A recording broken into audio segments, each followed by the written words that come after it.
Lawyers, a century and a half ago, realized they needed more power to operate and wanted to remove some of the constraints that had historically been placed on the corporate form.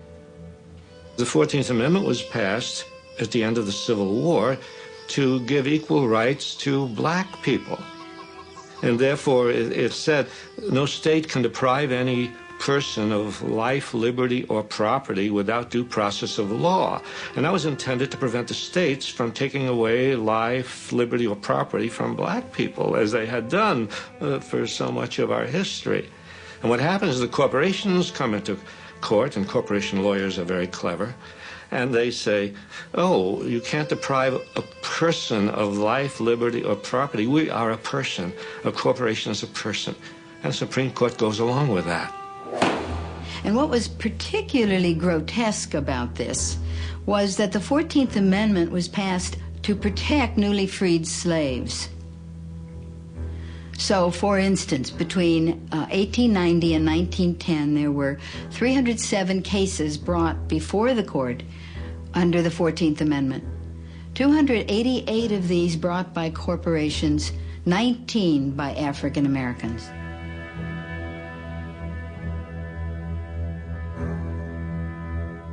$600,000 people were killed to get rights for people. And then, with strokes of the pen over the next 30 years, judges applied those rights to capital and property while stripping them from people.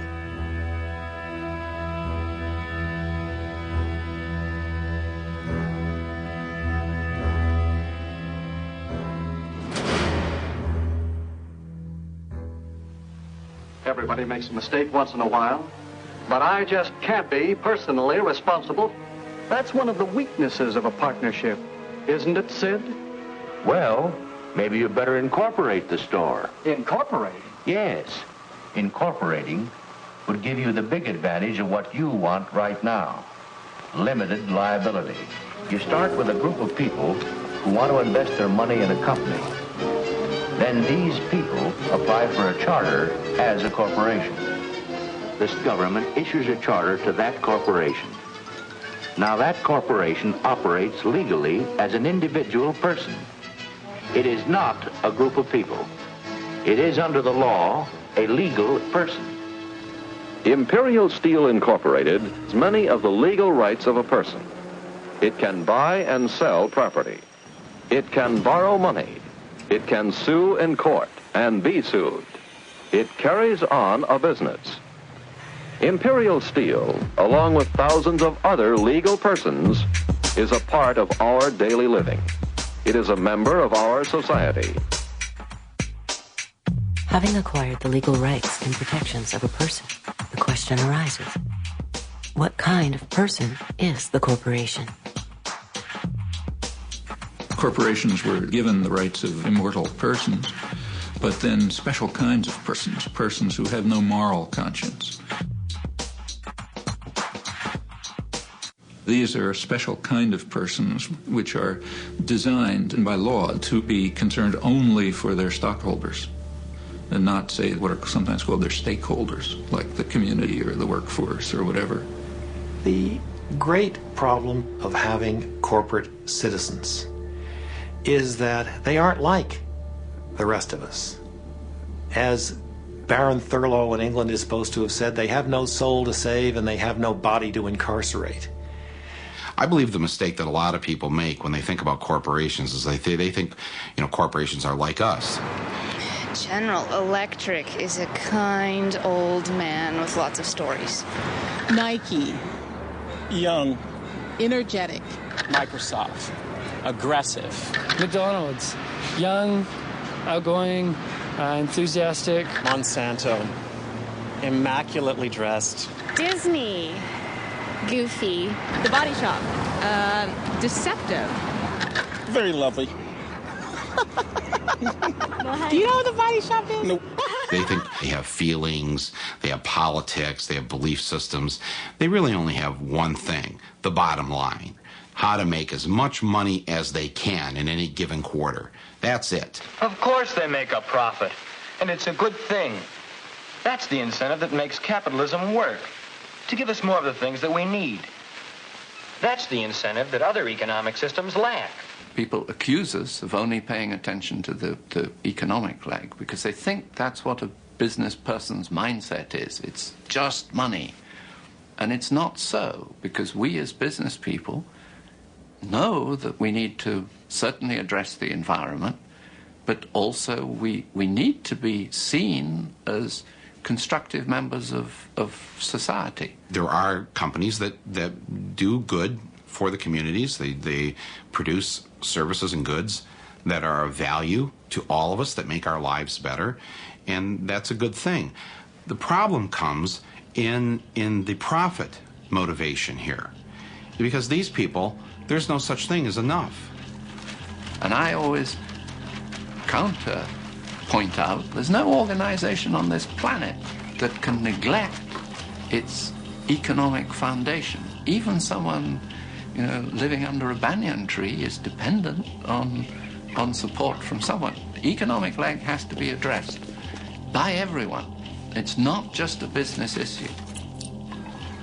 But, unlike someone under a banyan tree, all publicly traded corporations have been structured through a series of legal decisions to have a peculiar and disturbing characteristic.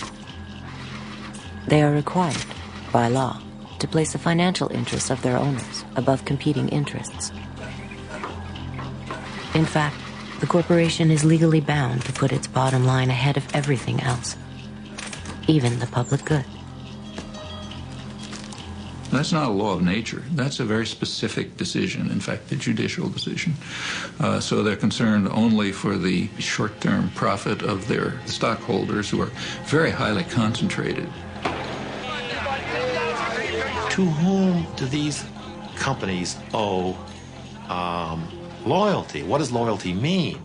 Well, it turns out that was a rather naive concept anyway, as corporations are always owed obligation to themselves to get large and to get profitable.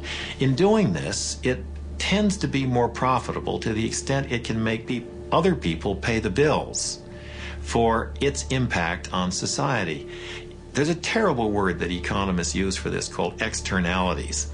An externality is the effect of a transaction between two individuals on a third party who has not consented to or played any role in the carrying out of that transaction. And there are real problems in that area, there's no doubt about it. Running a business is a tough proposition. There are costs to be minimized at every turn. And at some point, the corporation says, let somebody else deal with that. Let's let somebody else supply the military power to the Middle East to protect the oil at its source. Let's let somebody else build the roads that we can drive these automobiles on. Let's let somebody else have those problems. And that is where externalities come from, that notion of let somebody else deal with that. I got all I can handle myself. A corporation is an externalizing machine in the same way that a shark is a killing machine. Each one is designed in a very efficient way to accomplish particular objectives. In the achievement of those objectives, there isn't any question of malevolence or of will. The enterprise has within it, and the shark has within it, those characteristics that enable it to do that for which it was designed. So the pressure's on the corporation to deliver results now and to externalize any cost that this